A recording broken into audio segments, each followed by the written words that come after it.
यह कहानी है माधव की, जो भगवान शिव का सच्चा भक्त था। माधव हर सुबह मंदिर जाकर भगवान शिव की पूजा करता, भजन गाता और भगवान से बात करता। पूरे गांव में उसकी भक्ति की मिसाल दी जाती थी।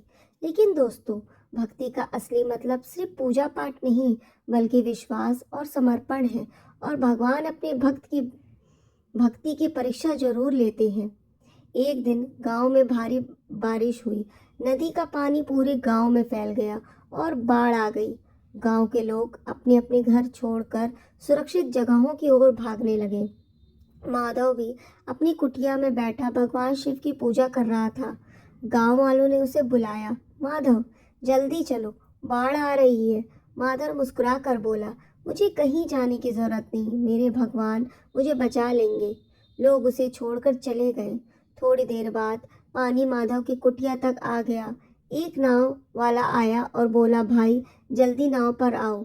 माधव ने जवाब दिया, मुझे किसी की मदद की जरूरत नहीं, मेरे भगवान मुझे बचा लेंगे। नाव वाला चला गया। अब पानी और बढ़ गया। माधव छत पर चढ़ गया। तभी एक हेलीकॉप्टर आया। उसमें से किसी ने आवाज दी, माधव हाथ बढ़ाओ, हम तुम्हें बचाने आए हैं।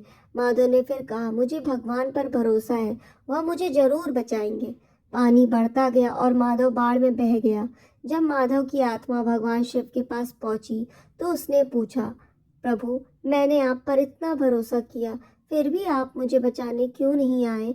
भगवान शिव मुस्कुराए और बोले, माधव, मैं तुम्हें बचाने 3 बार आया था, गांव वालों के रूप में, नाव वालों के रूप में और हेलीकॉप्टर के रूप में, लेकिन तुमने मेरी मदद को ठुकरा दिया। दोस्तों, इस कहानी से हमें यह सीख मिलती है कि भगवान हमारी मदद कई रूपों में करते हैं।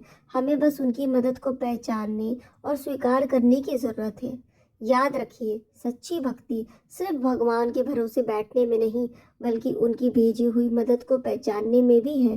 तो चलिए, आज से हम भी भगवान पर विश्वास रखें, लेकिन उनकी दी हुई राहों को समझना ना भूलें।